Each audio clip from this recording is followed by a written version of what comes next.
plan has been thoroughly discussed, with major changes being clearly explained. In terms of changes to the TDS, there have been many clarifications and amendments. One of the beneficial changes, the revised provision under the section 192 related to TCS and other TDS claims. Hello everyone, I'm Saloni from Team Vector. In this video, I will inform you one of the major changes related to the TDS. Most of the changes will be applicable from 1st October 2024. Therefore, it's time to review the revised TDS provisions. So stay tuned, and before starting this video, please subscribe to our YouTube channel Webtel Electrosoft for regular compliance updates. Now let's discuss about the new amendments in the TDS provisions that will be applicable from 1st October 2024. So let's get started. Let's start with the TDS TCS other than salary that has been deducted or collected on other than salary, and it can be claimed under the section 192. So the process for claiming the TCS as a refund while filing ITRs used to tie up the money until the refunds were paid out. However, the Finance Bill 2020-24 has been amended to allow all amount of TCS paid and tax deducted under all other sections for TDS deducted on salary income. And this amendment and obligation only apply to the employer to compute the TDS on salary after taking the effect of the amount available under TDS or TCS other than salary. And it is the responsibility of the employees to share all the details of TCS or TDS that has been deducted or collected on other than salary during the year. And these amendments will come out in effect from 1st October 2024, and the taxpayers can benefit from them starting from the current financial year, that is 2024 to 25. For better understanding, let's take an example.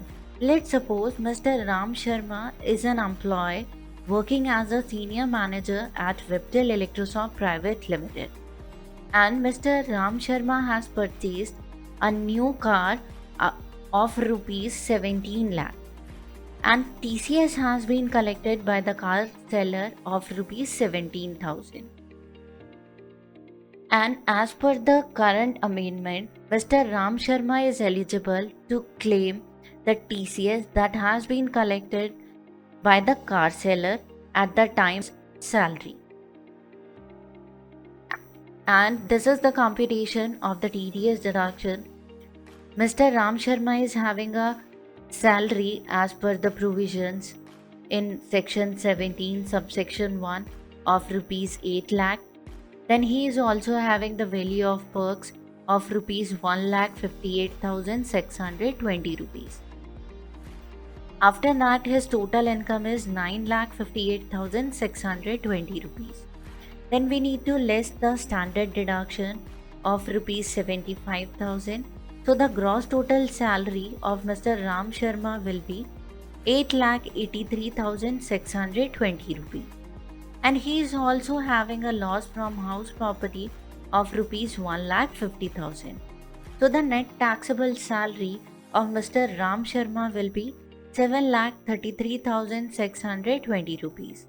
And the tax that will be applicable or the tax payable amount as per the new regime will be 39,896 rupees. And after that, we need to consider the TCS that has been paid by Mr. Ram at the purchasing of the car of rupees 17,000. So the total TDS deducted on the salary would be 22,896 only, not the amount that is 39,896. So like this, the amendment will be applicable to claim the TCS or TDS that has been deducted or collected other than salary, which can be claimed under the section 192 Then comes the new section. A new section 194 has also been introduced that is related to the TDS on partners payment. If we talk about the section 194T, then under the existing tax laws, there is no such provision for the deduction of the tax at sources on various payments made to the partners. Like if a partnership firm is going to pay salary, remuneration, interest, bonus, or commission to the partners, then no such TDS will be deducted. However, the Finance Bill 2020-24 has introduced a new section, that is section 194T, that seeks to bring these type of payments within the purview of TDS. And the new proposal stipulates that if the aggregate amount paid to the partners by a partnership firm exceeds 20,000 in a year, then the firm will be required to deduct the TDS at the rate of 10%. And these provisions are effective from 1st April 2025. That is, this section will be applicable from financial year 2005 to 26. Let's take an example. Let's suppose Vibhor Creation is a partnership firm and a payment has been made to the partner, to Mr. Vibhor, of rupees 50,000. So if the firm is going to make the payment to Mr. Vibhor as a salary of rupees 50,000, then the TDS will be deducted under the section 194T, and the TDS will be deducted at the rate of 10%. So the TDS deducted by Vibhor Creation will be 5,000 and the amount payable to Mr. Vibhor will be 45,000. Similarly, they have made a payment at a petrol and printing reimbursement as well of rupees 25,000. So in such criteria, no TDS will be applicable as per the section 194T, as this section will be applicable only in case if the payment to the partner is related to salary, remuneration, interest, etc. Now let's have a clarification that is related to TDS on sale in case of multiple buyer or seller. Let's have a recap of the section 194IA. Section 194IA is related to if a buyer is going to purchase a property and the value of property is more than 50 lakh, then the buyer is liable to deduct the TDS at the rate of 1% while making the payment to the owner, and a TDS will be deducted at the rate of 1%.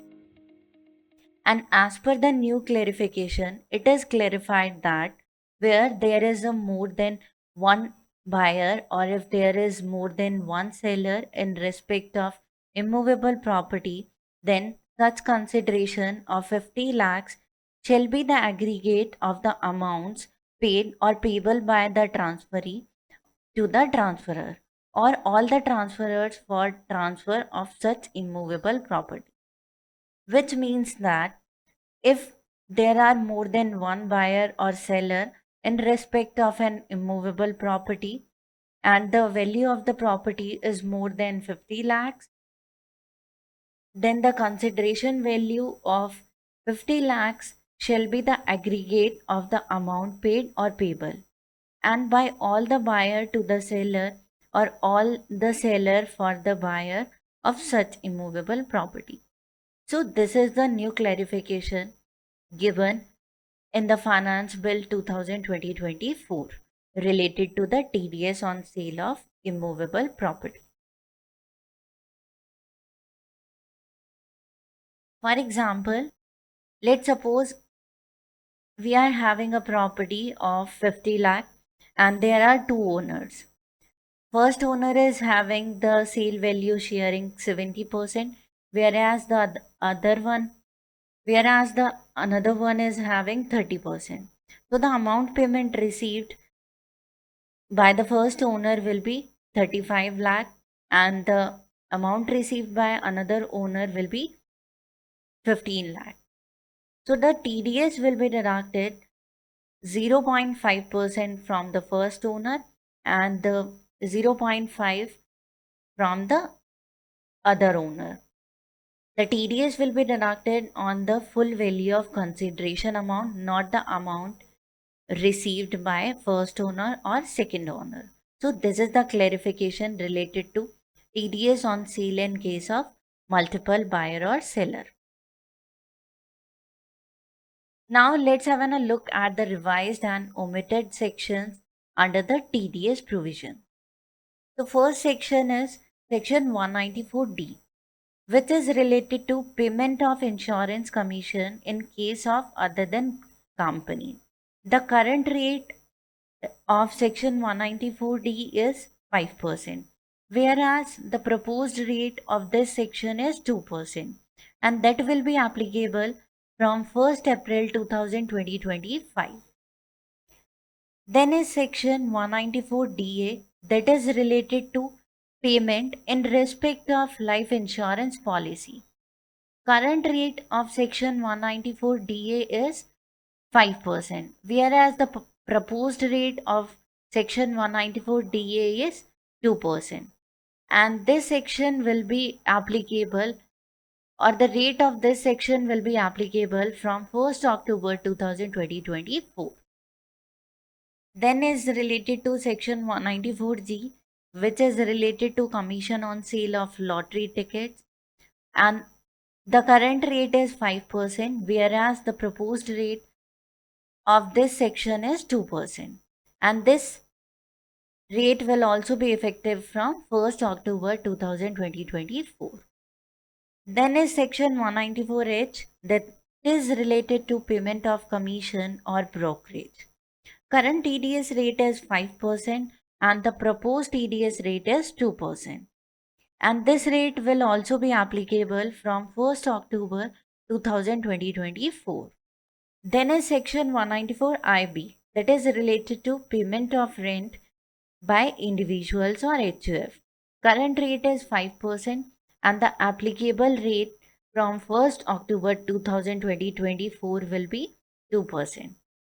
Then is section 194M, which is related to payment of certain sums by certain individuals. So the current rate of section 194M is also 5% and the proposed rate will be 2%, and it will also be effective from 1st October 2024.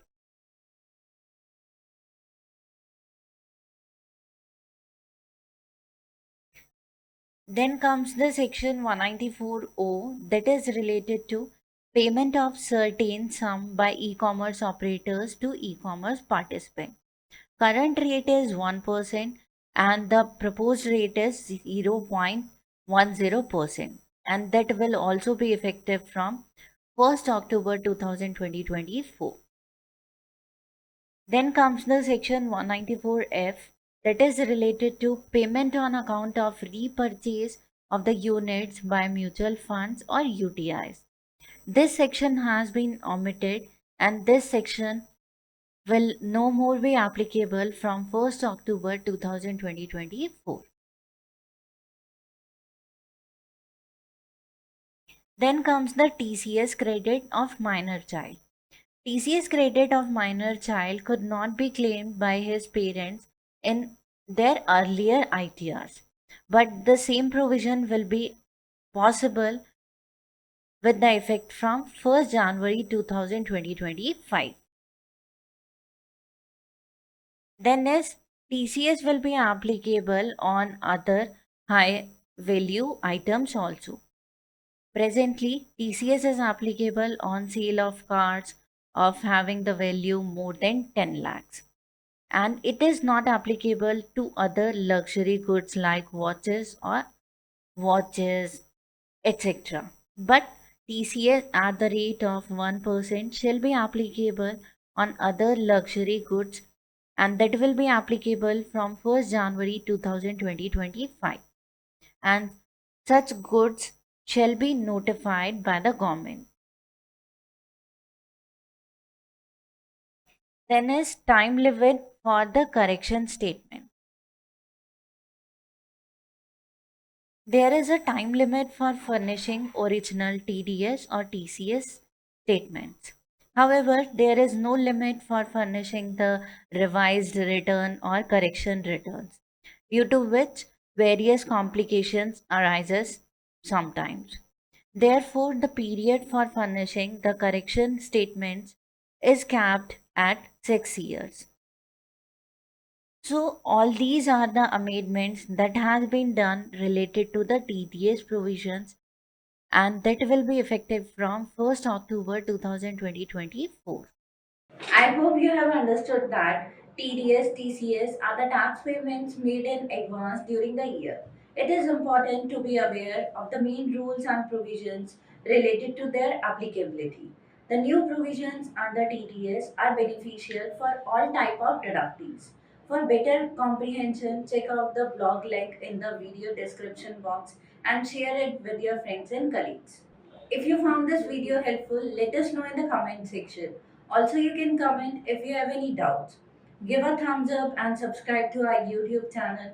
Next Tuesday, we will come up with another interesting video to make compliances better for you. Till then, stay safe and stay tuned with us for a better compliance and enterprise journey.